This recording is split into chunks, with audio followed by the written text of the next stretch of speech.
तो पता ये चलता है कि खुदा अपने मांगने वालों की ज़रूरतों को जानता है और उन्हें अपने हुजूर से पूरा करता है और अपने कलाम की गहरी बातें अपने लोगों पर आश्कारा करता है, जाहिर करता है। सो मेरे और आपके लिए खुदा का कलाम जिंदगी है,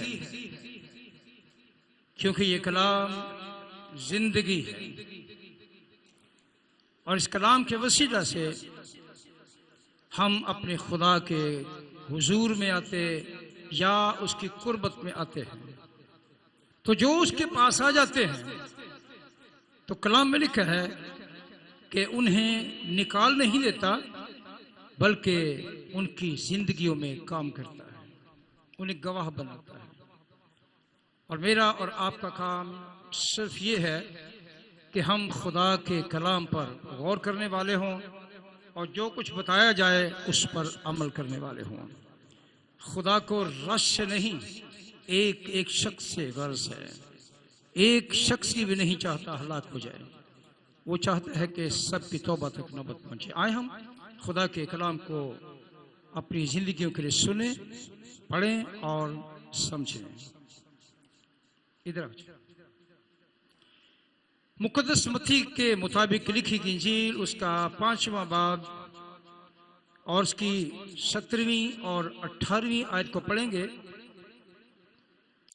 मुकद्दस मत्ती रसूल के मुताबिक लिखी गई इंजील उसका 17वां और 18वीं आयत पढ़ेंगे। 5वें बाब की 17वीं 18वीं आयत।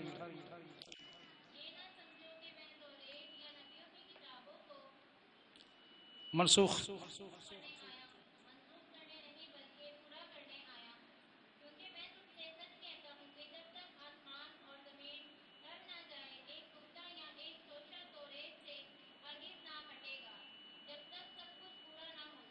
खुदाओं की बरकत उसके मुकद्दस कलाम के पढ़े और सुने जाने पर हो।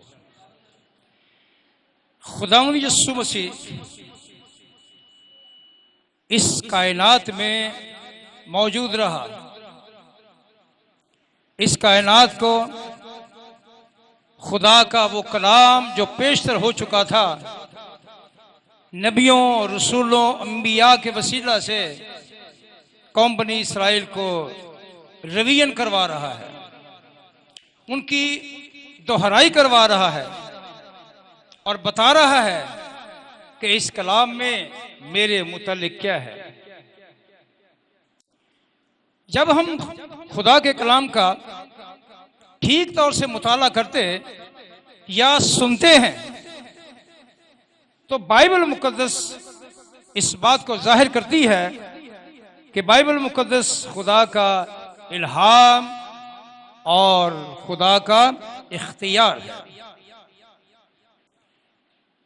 बाइबल मुकद्दस ये बयान कर रही है, ये बता रही है कि बाइबल मुकद्दस खुदा का इल्हाम और उसका इख्तियार है। और दुनिया के आलिमों को जब हम पढ़ते हैं तो आलिम यहां तक मुत्फिक हैं कि मुकद्दस बाइबल एक अजीब तरीन किताब है और दुनिया की ऐसी किताब है जो सबसे ज्यादा पढ़ी जाती है। बेशक आज के दौर में मोबाइल ने बाइबल की जगह ली है, लेकिन फिर भी बाइबल ज्यादा पढ़ी जाती है और बाइबल ज्यादा सुनी जाती है। और बाइबल ये वो किताब है जो किसी से मुशाबा नहीं, यानी किसी किताब जैसी नहीं। मुशाबा का मतलब है किसी जैसी नहीं, किसी किताब से इसको तशबीह नहीं दे सकते, क्योंकि ये खुदा का इल्हाम है। और हम ये भी जानते हैं कि बाइबल मुकद्दस के दुश्मन भी बहुत थे, आज भी हैं और रहेंगे। बाइबल मुकद्दस बड़ी बड़ी आजमाइशों में से गुजरी है, लेकिन हर दौर में पूरी उतरी है। इसके दुश्मनों ने इसे जला दिया, इसके दुश्मनों ने अपने मुल्कों में इसकी आमद पर पाबंदी लगा दी कि ये बाइबल हमारे मुल्क में नहीं आ सकती। एक दौर था कि जब कोई अरब में जाता तो अरब के इमिग्रेशन पर अगर किसी के पास बाइबल होती तो बाइबल पकड़ के कचरे में फेंक देते। ये हकीकत है। हालांकि उनको पता है ये खुदा का इल्हाम है, जिंदा कलाम है, जिसके मुतालिक वो बड़ी बड़ी बातें करते, उनके आलिम बहुत कुछ बयान करते, लेकिन बाइबल से, कलाम से इतनी नफरत थी कि पता लगा कि बाइबल इसके हाथ में है या इसके सूटकेस में है या इसके बैग में है, निकाली और उसके सामने कचरे के डब्बे में फेंक दी। यानी कि इसकी कोई अहमियत नहीं है। ये खौफ है, ये उनके लिए खौफ है। खौफ खाते थे कि अगर ये कलाम, ये बाइबल मुकद्दस इमिग्रेशन क्रॉस कर गई तो मुमकिन है कि लोगों की जिंदगियों को क्रॉस कर जाए, लेकिन इसे कोई नहीं रोक सकता। हालेलुया, इसे कोई नहीं रोक सकता। ये चली जाती है, ये खुदा का कलाम है, ये उनके साथ हम कलाम हुआ जो उसके बड़े मुखालिफ, और उनमें से लोगों को खुदा ने तब्दील किया। हम जब कलाम मुकद्दस का मजीद मुताला करते हैं, हिस्ट्री को पढ़ते हैं,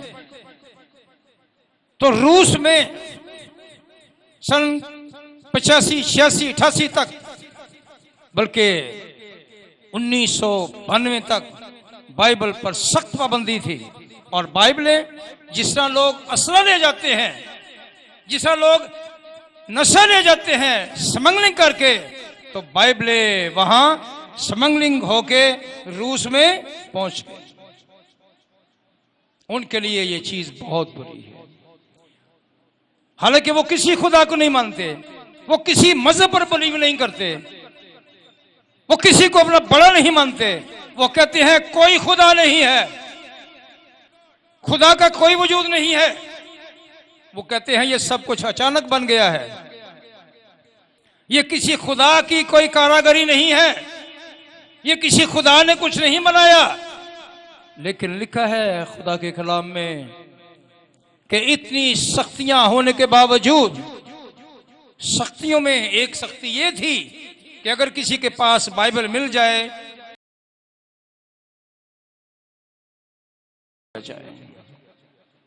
जला दिया जाए, उनको छोड़ा ना जाए, उनकी नस्ल में से किसी को न छोड़ा जाए। वजह क्या थी कि वो बाइबल के दुश्मन आज भी हैं। लेकिन आज भी रूस में बड़ी बड़ी मजबूत कलीसियाएं कायम है, पेंटिकॉस्टल कायम है, ऑर्थोडॉक्स कायम है, कैथोलिक कलीसियाएं कायम है, सब वहां कायम है, काम हो रहा है। बताने का मकसद यह है कि खुदा अपने काम में अटल था और आज भी अटल है। मेरी और आपकी तरह नहीं है, कमजोर नहीं है, घबरा नहीं जाता, परेशान नहीं हो जाता कि लोग कहां हैं। उसका काम है लोगों से बात करना और लोगों को आगाह करना। अगर मेरे कलाम पर अमल कर लोगे तो बच जाओगे। हमें यहां जब हम कलाम मुकद्दस का मुताला करते हैं तो चंद बातें मिलती हैं और इन्हें हम कहते हैं मुकद्दस कलाम के दावे। लोग इस बात पर दावा करते हैं कि ये बाइबल वो नहीं है, ये बाइबल बदल गई है और उनकी किताब के मुताबिक ये बाइबल मनसूख हो गई है।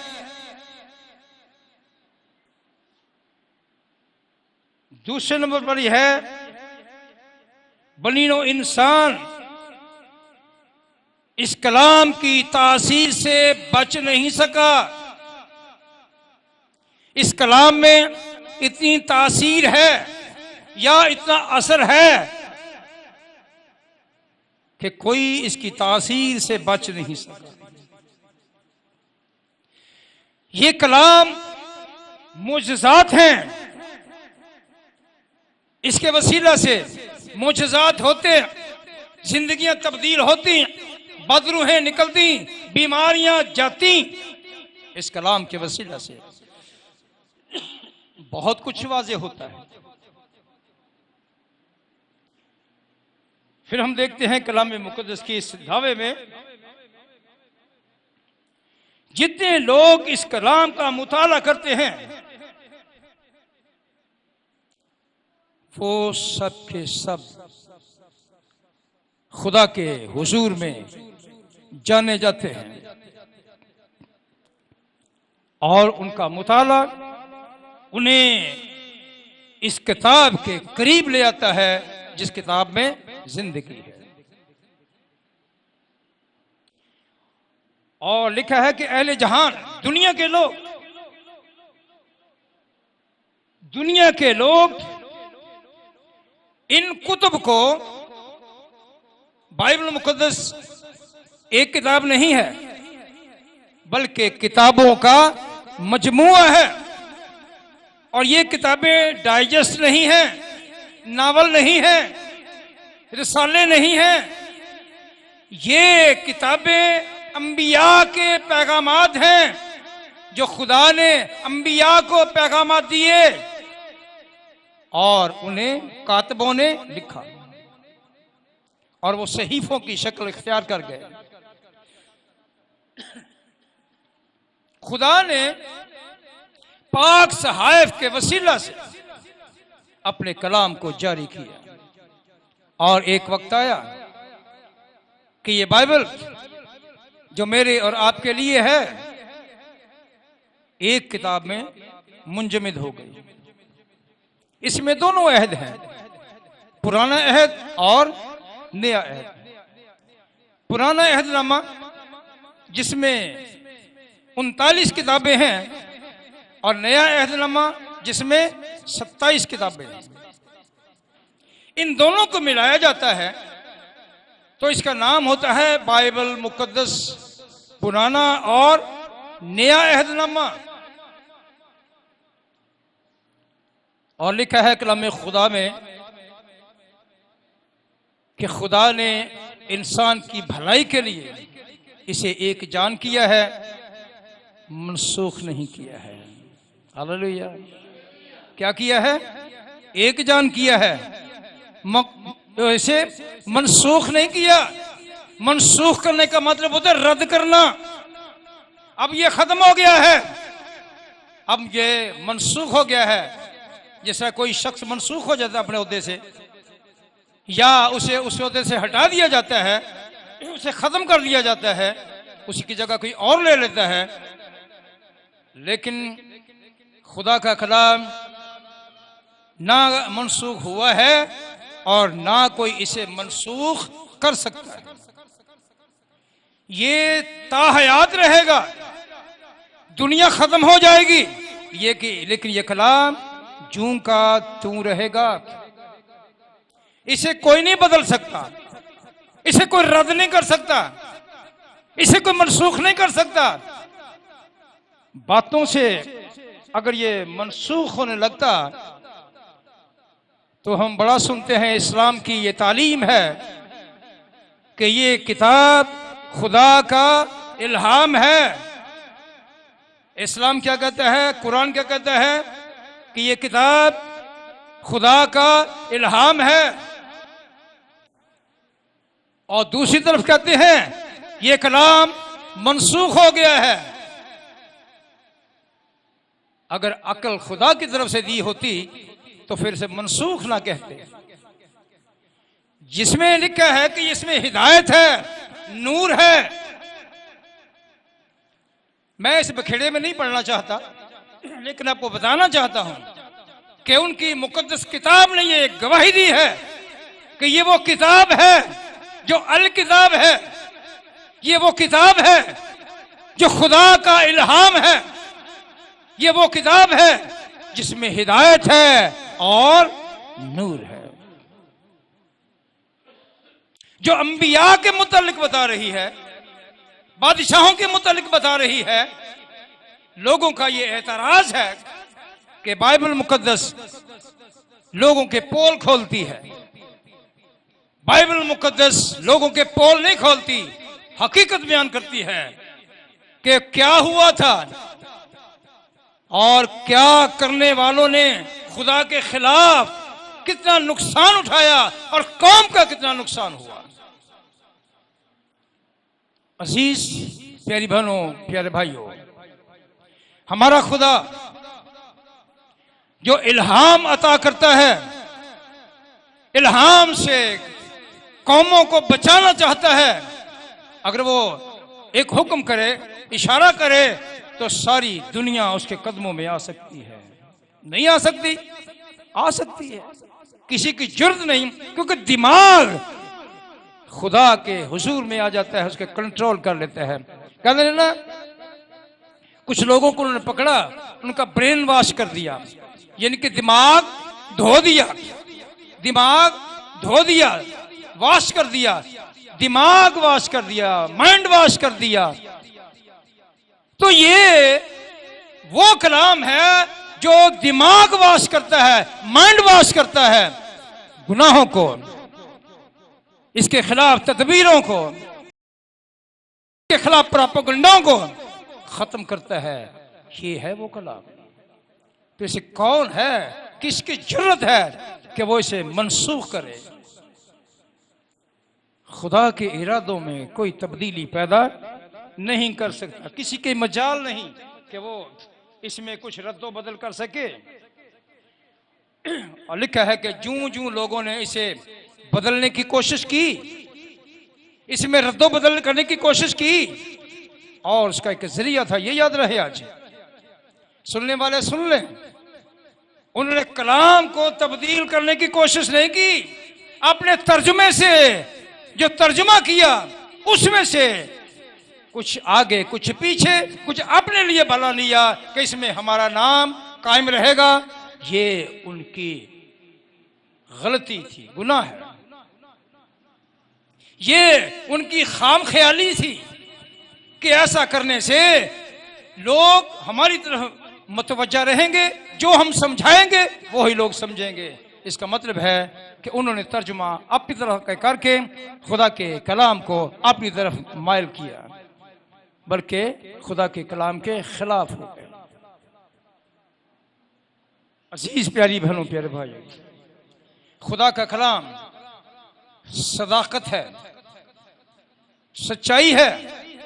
खुदा यीशु मसीह ने कलाम करते हुए एक लफ्ज 2 दफा इस्तेमाल किया है, मैं तुमसे सच सच कहता हूं। कितनी दफा हो गया? कितनी दफा? 2 दफा। सच सच, एक सच खुदा और एक सच बात करने वाला खुदा यीशु। 2 गवाहों की गवाही से बंदा बरी हो जाता है, और 2 गवाहों की गवाही से बंदा फांसी लग जाता है, या सर कलम हो जाता है, या सजा हो जाती है। खुदा यीशु मसीह ने मत्ती रसूल की इंजील में 5वें बाब की 17वीं और 18वीं आयत में वाज़ेह किया है, ये ना समझो, ये ना समझो कि मैं तौरेत या नबियों की किताबों को मनसूख करने आया हूं। मनसूख करने नहीं, बल्कि पूरा करने आया हूं। नबी पूरा नहीं कर सके, नबी मुकम्मिल नहीं थे, नबी कहीं ना कहीं गलती करते, वजह के इंसान थे, इंसान होते हुए कहीं ना कहीं गलती कर दे, इसलिए वो इस कलाम को पूरा ना कर सके। कलाम पहुंचाए तो सही, लेकिन कलाम में लिखा है कि वो कलाम लोगों तक पहुंचाकर खुद अपने आप में इतना कायम ना रह सके कि वो कलाम को मुकम्मल करते, पूरा करते। मनसूख, यीशु ने कहा मैं नबियों की किताबों को मनसूख करने नहीं बल्कि इन्हें पूरा करने आया हूं। खुदा यीशु ने इस कलाम को पूरा किया है और आज भी वो यही कर रहा है। अपने खादिमों से यही कहता है कि वो इस कलाम को सच्चाई तक ले आए। अगर ये कलाम मैं अपने लिए, अपनी जिंदगी के लिए, अपने बच्चों के लिए और दूसरों के लिए नहीं, तो इसका मतलब ये है कि मैं खुदा के कलाम को पूरा नहीं कर रहा।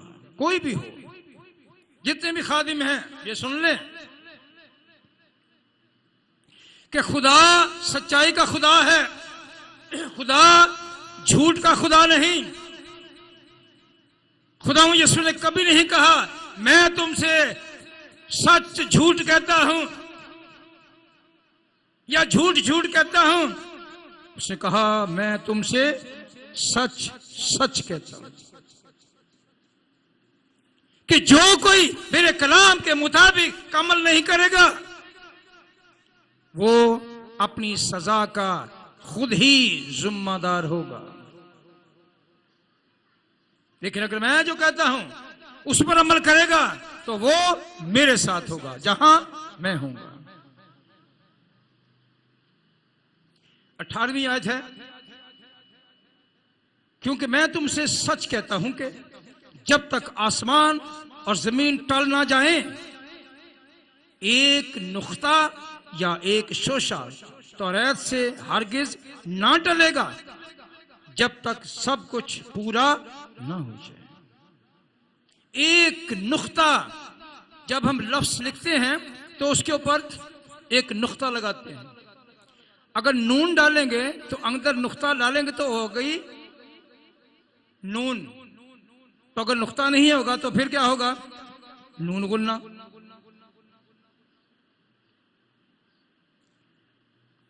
लेकिन लफ्ज लिखते हैं खान, खे अलफ नून, क्या लिखते हैं? खान। और लिखेंगे खे अलफ नून गुन्ना तो क्या होगा? खां।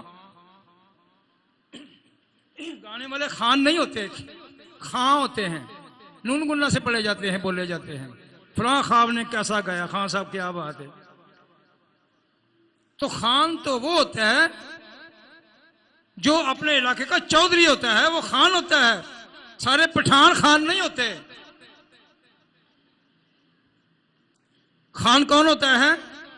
जो अपने इलाके का चौधरी होता है, अमीर तरीन होता है, वो खान होता है।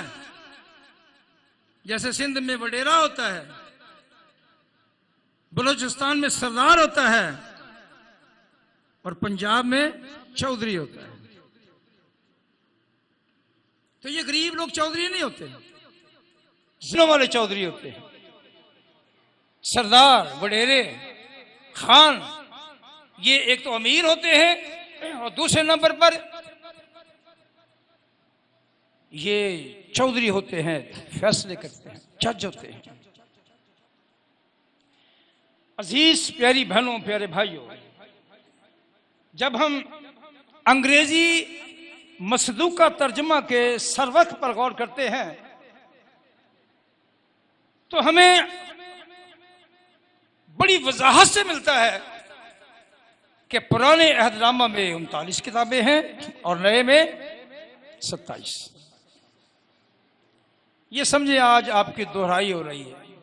धुलाई नहीं हो रही बल्कि दोहराई हो रही है, दोहराया जा रहा है। एक सबक जब दोहराया जाता है तो वो पक्का होने के करीब होता है। खुदा यीशु ने और बाइबल मुकद्दस ने ये दावे किए हैं और उन दावों की तस्दीक हो गई है। हमें खुदा के कलाम की तस्दीक के लिए किसी कौम के आलिमों के पास जाने की जरूरत नहीं है कि कोई इसकी तस्दीक करे।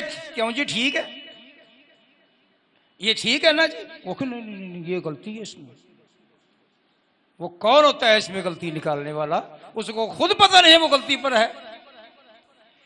इसकी तस्दीक खुदा का पाक रूह करता है। हालेलुया। कौन करता है? खुदा का पाक रूह करता है। इसकी तस्दीक खुदा करता है। इसकी तस्दीक खुदा यीशु करता है कि ये वो कलाम है जिसमें जिंदगी है। आए हम थोड़ा सा आगे बढ़ते हैं। यूहन्ना रसूल की इंजील है, उसका 5वां बाब 46वीं और 47वीं आयत, जिसको मिले वो पढ़ें। मुकद्दस यूहन्ना की इंजील 5वां बाब और उसकी 46वीं और 47वीं आयत, जिसको मिले वो पढ़ें। ये 5वें बाब की आखिरी 2 आयतें हैं।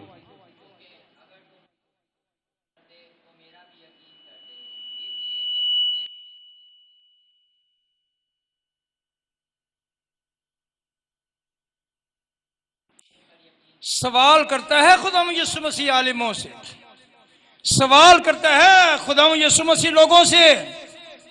ये सवाल है, इस सवाल पर हमें गौर करना है, क्योंकि अगर तुम मूसा का यकीन नहीं करते, इसका मतलब है तुम मेरा भी यकीन नहीं करते। तो तुमने तो मूसा के कलाम पर यकीन ही नहीं किया। जो कुछ उसने कहा उसके उल्टे चले हो। क्योंकि अगर तुम मूसा का यकीन करते तो मेरा भी यकीन करते, इसलिए कि उसने मेरे हक में लिखा है। किसने लिखा है जी? मूसा ने, जो इस्राएल का सबसे बड़ा नबी है। मुकद्दस मूसा इस्राएल का सबसे बड़ा नबी है। हम दुनिया की इसलिए बात नहीं करते कि दुनिया एक तरफ उसे बड़ा नबी कहते हैं, इसके बाद फिर किसी और को उसके ऊपर बिठा देते हैं, ये उससे भी बड़ा है। लेकिन इल्हाम अगर उसकी तस्दीक करता कि ये नबी बड़ा है और ये नबी मूसा से ऊपर है, तो हम उसको मान लेते, ठीक है जी। तो हम किसकी पैरवी करने वाले हैं? खुदा के कलाम की। खुदा का कलाम मूसा के ऊपर किसी को न बिठाता, किसी को भी नहीं। मूसा है जो कलीमुल्लाह है, जो खुदा से गुफ्तगू करता है, जो खुदा से बातें करता है।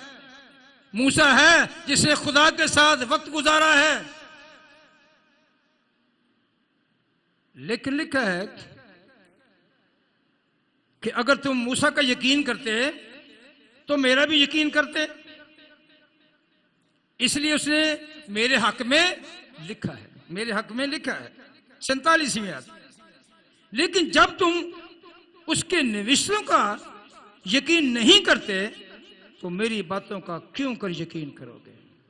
जब तुम मूसा का यकीन नहीं करते, जो बड़ा नबी है, तो तुम मेरा यकीन कैसे करोगे? मानते थे लेकिन बीच में से डंडी मार जाते थे। जो उस वक्त के आलिम थे, आलिम फाजिल थे, फकीही, फरीसी, सदूकी, मौलिम, आलिम, उनका एक ही मतमय नजर था कि इससे जान छुड़ाओ। वजह कि ये पोल खोलता है, ये पोल लोगों के सामने खोलता है। ये नहीं कि लोगों के सामने सच्ची सच्ची बातें कही तो पर्दे में जाके यीशु मसीह उनसे माफी मांग लेता है। आज यही हो रहा है। लेकिन अगर आप सच्चाई पर हैं तो आपने सच्ची बात कही है, तो जिससे बात कही है उसको बुरी या अच्छी लगी है, आपको उसके पास जाने और माफी मांगने की कोई जरूरत नहीं है। वजह कि आपने सच कहा है।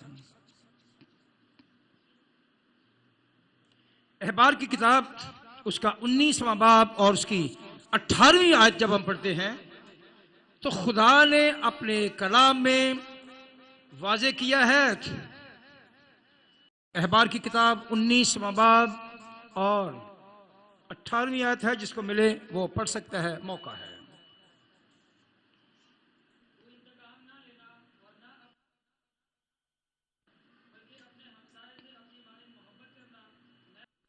खुदावंद का हुक्म क्या है कि अपने पड़ोसी से बदला ना लेना, इंतकाम ना लेना।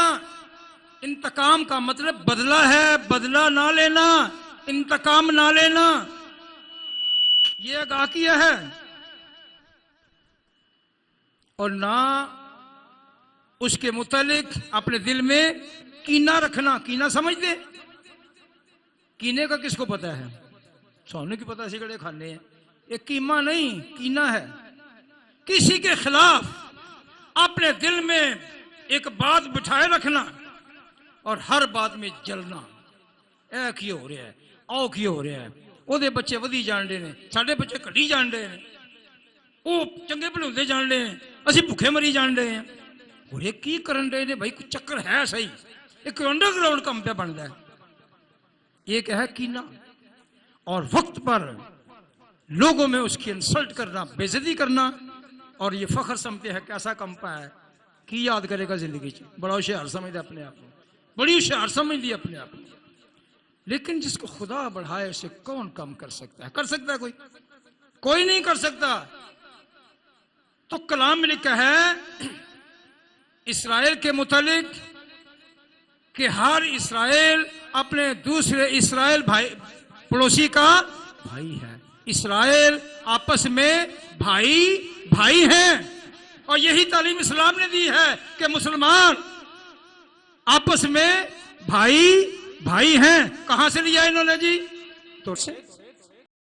ये कहां से ले लिया है? तौरेत से। तौरेत ने वादे किया है कि हर इस्राएल, हर यहूदी एक यहूदी का, इस्राएली का भाई है, उसके पड़ोस में है या कहीं दूर है, उसका भाई है, उसका पड़ोसी है। और तू इंतकाम ना लेना। बंदा इंतकाम में होता है तो कत्ल कर देता है, आग लगा देता है, नुकसान कर देता है। ये उसको बाद में पता चलता है कि होता क्या है। कहते हैं लड़ाई और आमले के अचार का बाद में मजा आता है। क्यों नासिर भाई, कभी खादा किसी आमले का अचार? सोने की पता होगी शायद। आमले का अचार होता है और मैंने तो बहुत खाया है। हमारे घर में बनता था ये, हमारे घर में सारे अचार बनते थे। हट्टी का अचार नहीं, यानी कि दुकान का नहीं। दुकान के अचार में सिरका और कुछ चीजें होती हैं जो गला खराब करती हैं, गले को बिठा देती हैं। लेकिन घर का अचार तेल से बनाया जाता था, वो गला खराब नहीं करता था। बहरहाल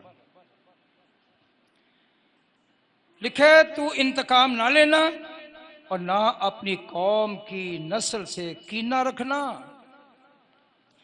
बल्कि अपने हमसाया से अपनी मानिंद मोहब्बत करना। अपनी मानिंद मोहब्बत करना किससे? अपने पड़ोसी से। हमारे पड़ोसी हिदायत हैं और हमारे पड़ोसी पीछे जेम्स हैं। बाकी ये सामने वाले एक गली क्रॉस करके जाना होता है, लेकिन ये भी हमारे आस पड़ोस के नहीं जा सकते।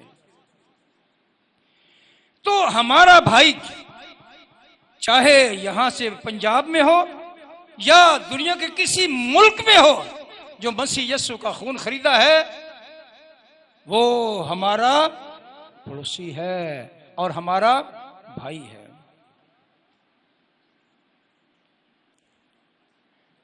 हमें जानना है, समझना है। तो लिखा है जो आखिरी लफ्ज है, मैं खुदावंद हूं। हुक्म कौन कर रहा है जी? तो अपने भाई से इंतकाम ना लेना, हसद ना करना, कीना ना रखना, उसके किसी काम में दखल ना देना जिससे उसका नुकसान हो। कीना नहीं करना, मोहब्बत करना। मैं खुदावंद हूं, ये बाइबल का दावा है। मैं बाइबल के अब दावे को बयान कर रहा हूं आपके सामने। मुकद्दस मत्ती की इंजील है 19वां बाब और उसकी 19वीं आयत है। जल्दी से निकालें, जल्दी से पढ़ें। देखें मुकद्दस मत्ती खुदावंद यीशु मसीह के इरशादात को कैसे बयान करता है, कैसे उसने लिखा और वो क्या चाहता है कि इस कलाम के वसीला से वो सब कुछ जिसकी जरूरत है लोगों को बयान किया जाए। मुकद्दस मत्ती की इंजील 19वां बाब 19वीं आयत।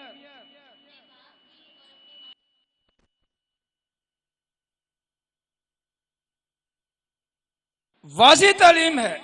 खुदावंद यीशु मसीह ने तौरेत की बातों को यहां बयान किया है। तो तौरेत में किसका कलाम है? किसका कलाम है तौरेत की किताब में? पता नहीं, मैं बता रहा हूं तौरेत में किसका कलाम है। आपको पता है? ये किसी मीर तकीवीर का कलाम नहीं है, अल्लामा इकबाल का कलाम नहीं है, मीर दर्द का कलाम नहीं है, आतिश का कलाम नहीं है, ये किसी शायर का कलाम नहीं है। किसका कलाम है? खुदा का। Hallelujah, hallelujah. किसका कलाम है? तो फिर आप बोलते क्यों नहीं? ये कलाम किसका है? खुदा का है। ये कलाम खुदा का है। शायर भी अपनी लिखाई को अपने लिखे हुए का कलाम कहते हैं। ये फलां का कलाम है, लेकिन जो मेरे पास है, जो आप सुन रहे हैं, ये खुदा का कलाम है। इसमें जिंदगी है, उन कलामों में जिंदगी नहीं है।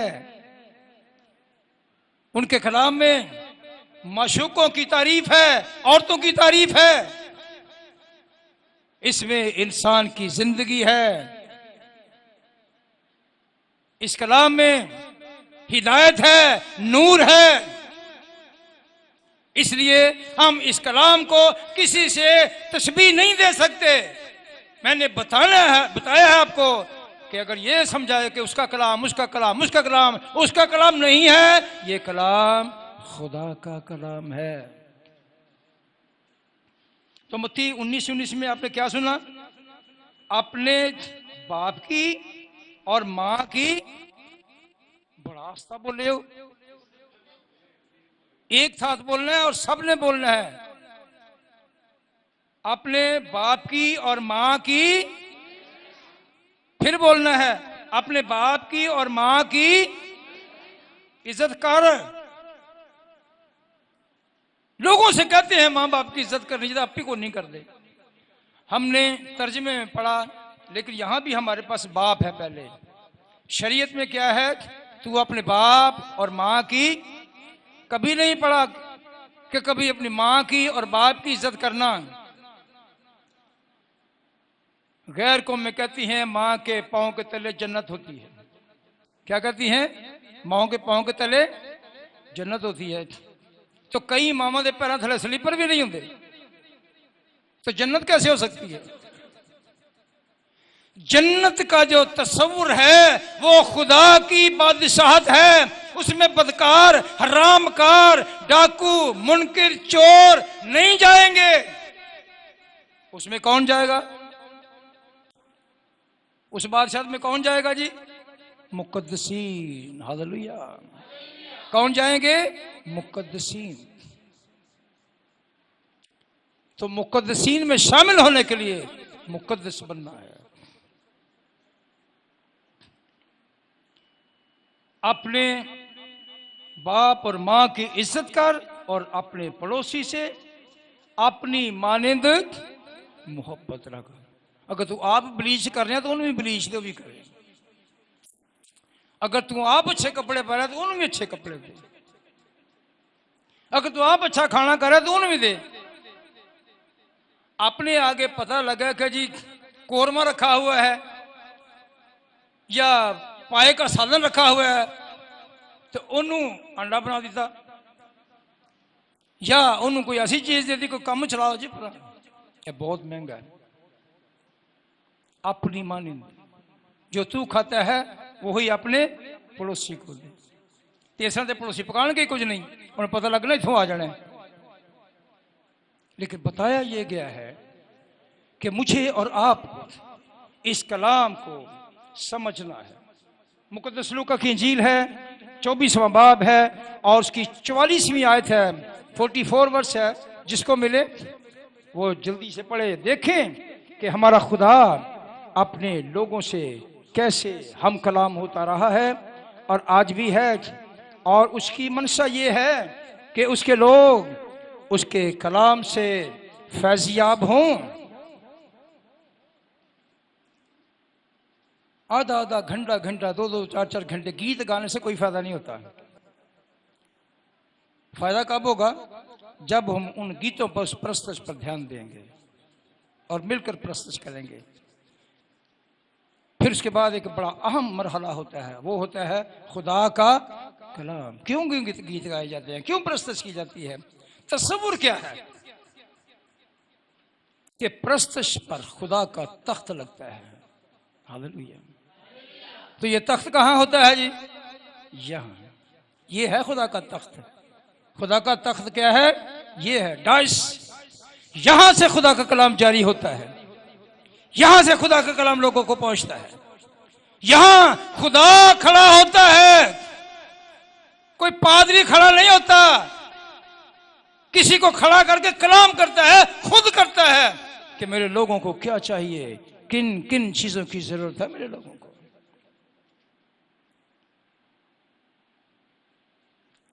तो हम देखते हैं मुकद्दस लूका 24:44 में कि किस तरह से खुदा ये चाहता है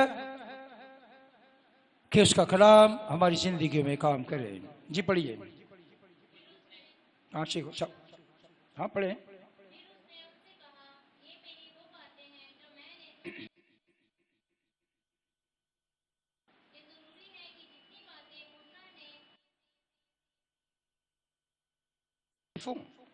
सहीफों,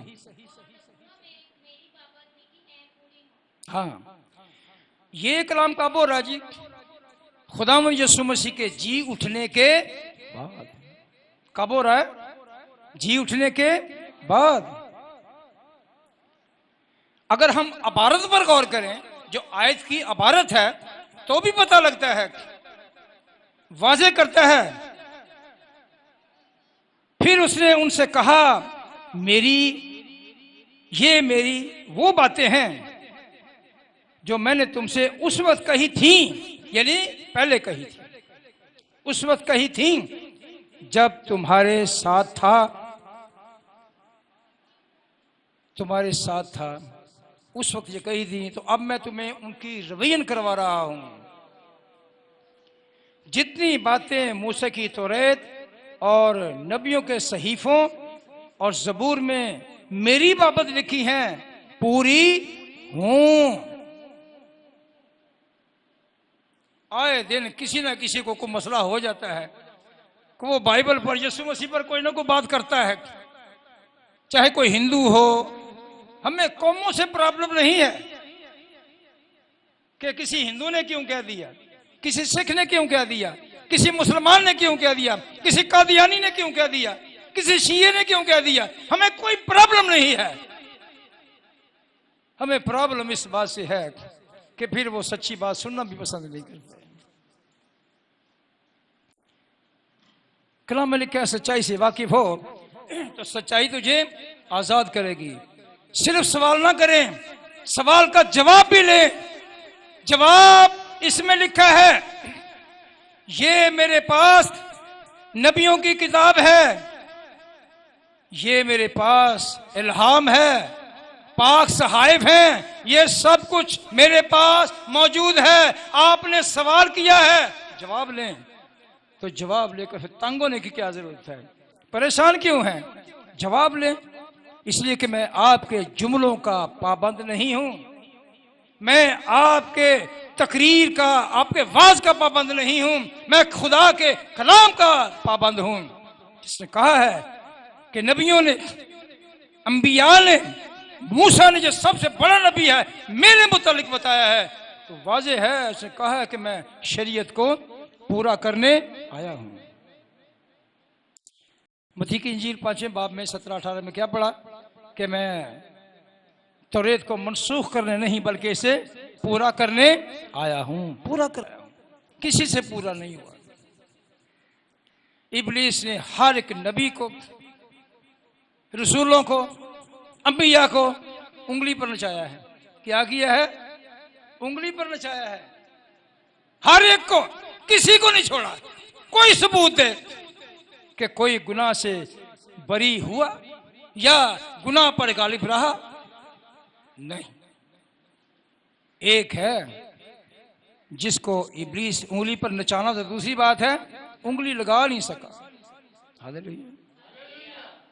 ये मेरे और ईमानदारों के फख्र की बात है कि हम ऐसे मसीह की पैरवी करते हैं जो किसी के किसी तरह के गुनाह में मुलव्विस नहीं हुआ। उस पर लोगों ने उसके खिलाफ बहुत कुछ लिखा है, बहुत कुछ हांका है, लेकिन सबूत नहीं दे सके। और जिस केस का सबूत ना हो और वो केस सुना जाए और जज ठीक फैसला करे, तो जिस पर केस हुआ है सबूत ना मिलने पर जज उसे एक जुमला कहता है। वो क्या कहता है? आप में या इस शख्स में इस केस के मुताबिक कोई सबूत नहीं मिला, लिहाजा मैं ताज़ीरात पाकिस्तान फलां फलां शिक के मुताबिक इस मुजरिम को, जब कल मुजरिम था, आज बाइज्जत बरी करता हूं। लेकिन दुनिया में कोई नबी ऐसा नहीं है, मूसा से लेकर नीचे तक, कि जो किसी न किसी गुनाह में मुलव्विस न रहा हो। किसको पता है कि मूसा सबसे बड़ा नबी है? मुझे आधा घंटा पौना घंटा हो गया बोल रहे, किसी को समझ नहीं आई कि मूसा कितना बड़ा नबी है। नहीं ना पता लगा? कब पता लगेगा? दोपहर का खाना खाने के बाद। मूसा कौन सा नबी है जी? हैं? सबसे बड़ा। शुक्र है जी, थोड़ी सी चार्जिंग आई है। तो यीशु मसीह क्या है? यीशु मसीह भी नबी है, नबियों से बड़ा है जी। किससे बड़ा है? नबियों से। नबियों का हेड ऑफ द डिपार्टमेंट है। नबी उसके मुतालिक पेशन गोइयां करते रहे। नबी नहीं बल्कि नबी से बड़े को। हालेलुया। हम ऐसे ऐसे निजात हिंदा को मानते हैं जिस पर बाइबल क्लेम करती है कि ये मेरा प्यारा बेटा है। जो कुछ ये तुमसे कहे वो सुनो। अपनी हांकने की जरूरत नहीं है, अपने फलसफे, अपनी तफसीरें, अपनी तशरीहें कुछ करने की जरूरत नहीं है। जो कुछ ये कहता है इसकी सुनो। ये सबसे बड़ा क्लेम है खुदा के कलाम में।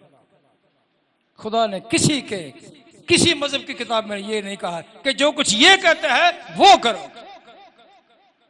वो भी कहते हैं अपने मजहब के हिसाब से कि भगवान ने ऐसे कहा है, परमेश्वर ने ऐसे कहा है, वो कहते हैं रब ने ऐसे कहा है, सिख कहते हैं रब ने ऐसे कहा है, गुरु के वसीला से कहा है, मुसलमान भी यही कहते हैं, सारे यही कहते हैं।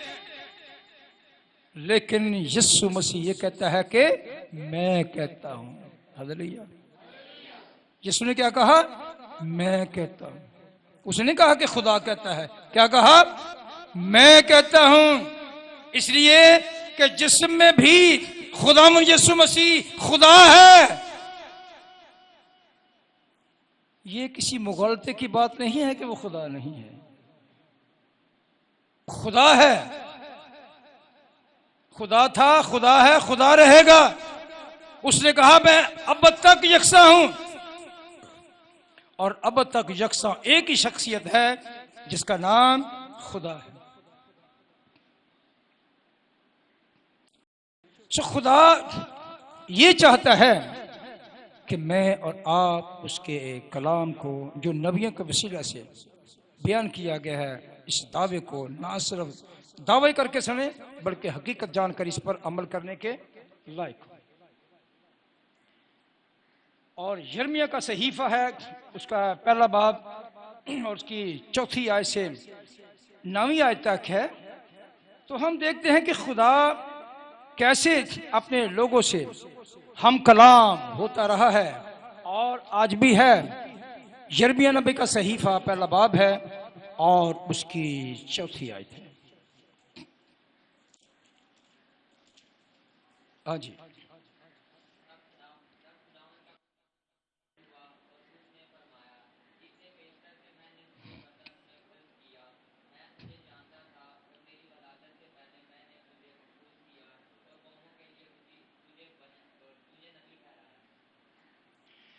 वाज़ेह तालीम है।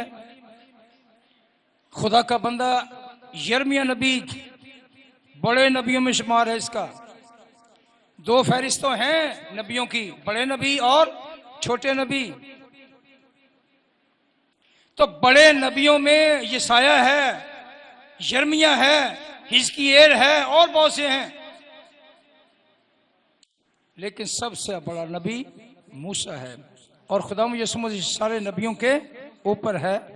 अगर ये कहा जाए कि नबी खुदा यीशु मसीह सारे नबियों से ऊपर है। आपने बड़ी वजह से सुना। तब खुदा का कलाम मुझ पर नाजिल हुआ और उसने फरमाया, इससे पेशतर कि मैंने तुझे बतन में खलक किया। बतन में जिनके जो अपनी मां के पेट में था, खलक हो रहा था, तुझे खलक किया। बतन मां के पेट में खलक पैदा किया है।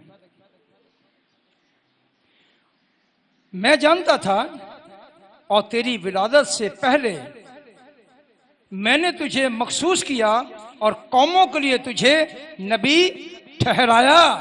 कौम के लिए नहीं बल्कि कौमों के लिए। तो आज इसराइल क्या करता फिरता है? सिर्फ इसराइल के लिए। इसराइल के नबियों ने खुदा को सुना, लेकिन मतलब अपने बयान किए कि कलाम सिर्फ किनके लिए है जी? इसराइल के लिए। इसराइल के लिए नहीं था, सारी दुनिया के लिए था। लेकिन ये इन लोग कहा ना साढ़े लिए ये साढ़ा कलाम। हम ये कहते हैं कि ये कलाम सारी दुनिया के लिए है। आए हम थोड़ा सा आगे बढ़े, मत्ती की इंजील निकालें, उसके 28वें बाब में खुदा यीशु मसीह को देखते हैं कि वो कैसे बात करता है। 28वां बाब उसकी 19वीं और 20वीं आयत को देखें। कलाम मुकद्दस में लिखा है कि खुदा यीशु मसीह ने कहा कि ये तालीम जो मैंने तुम्हें दी है, ये सारी दुनिया में जाके लोगों में सुनाओ, और जो ईमान लाए उसको बाप, बेटा और रूह कुद्स के नाम से तौबा का बपतिस्मा दो, और उनको ये तालीम दो कि इन सब बातों पर अमल करें और मैं दुनिया के आखिर तक तुम्हारे साथ हूं। आज यहूदियों तो दुनिया के कोने कोने में नहीं है, लेकिन एक नया पैंतड़ा उन्होंने मारा है कि अब वो अपने बंदे मखसूस करके पूरी दुनिया में भेज रहे हैं, क्योंकि इस्राएल दुनिया की सबसे महंगी और कीमती सल्तनत है। यानी कि दुनिया का पैसा 75% इनके पास है, दुनिया का सोना इनके पास है, और वो अपना रुपया पैसा खर्च करके वो जब किसी को भेजते हैं तो हमारे पास जो आता है, जो पास्टर आता है, वो मसीही होता है। क्या होता है जी? वो यीशु मसीह का खादिम होता है। क्या होता है? यीशु मसीह का खादिम। पहले बड़े मांगे मारेगा, यीशु मसीह के जी उठने के गीत गाएगा, यीशु मसीह के कलाम को सुनाएगा, फिर आहिस्ता आहिस्ता आहिस्ता फिर लोगों को अपनी तरफ खींचना शुरू करेगा। कैसे जी? माल उसको आता है ना जी, माल देगा। माल सानू वैसे ही चाहिए,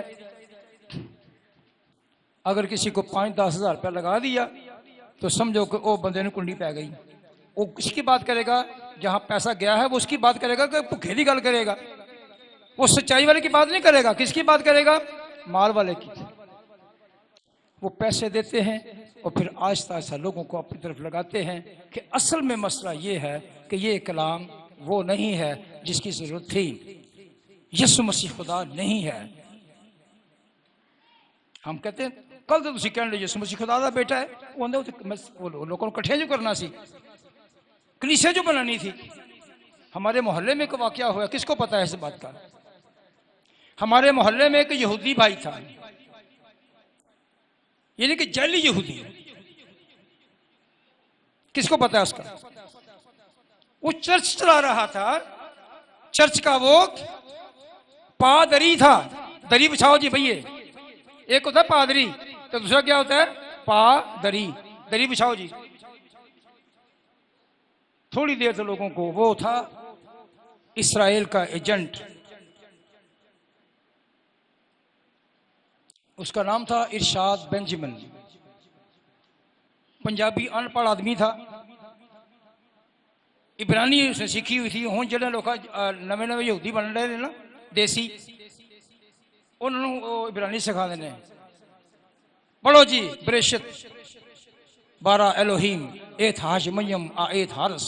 फिर इस तरह के सिखाना शुरू करते हैं इब्रानी में। अगर आपको कहीं उनके साथ इब्रानी ना आए तो कहते हैं आपको आता ही कुछ नहीं है, आप सीखें। फिर बाद में पता चला कि उसने कहा है कि ये एक मजहब कुछ भी नहीं है। हमारा मजहब असली क्या है? इस्राएल। फिर वो यीशु मसीह को जो कल खुदावंद कह रहा था, फिर वो यीशु मसीह के खिलाफ गालियां बकने लगा। फिर लोगों ने सुना, कुछ लोगों ने, फिर उसके खिलाफ पता लगा, लोग खड़े हो गए। आजकल वो कहाँ है? आजकल वो कहीं और काम कर रहा है, लेकिन कर रहा है। यहां से वो रात के अंधेरे में भाग। उसका नाम था इरशाद बेंजामिन। कहां था ये? कौन से चर्च में था? किसी को पता है? हर चीज में हमारी निगाह होती है, लेकिन निगाह अगर नहीं होती तो खुदा के काम पर नहीं होती, खुदा के कलाम पर नहीं होती। हिंदू पाड़े में एक चर्च है, आजकल उसमें पास्टर इरफान है। इससे पहले वो शख्स था, फिर उसको निकाल दिया गया। बताने का ये मकसद है, बहुत कुछ है हमारे पास। खुदावंद यीशु ने ये बयान किया है, इरशाद किया है कि मैं तौरेत की किताबों को मनसूख करने नहीं बल्कि पूरा करने आया हूं, क्योंकि नबियों से पूरा हुआ ही नहीं, इसलिए मुझे आना पड़ा है। तो जो मेरे कलाम पर और मुझ पर ईमान रखेगा वो कभी मौत को न देखेगा। खुदा मुझे और आपको अपने कलाम के वसीला से बड़ी बरकत बख्शे।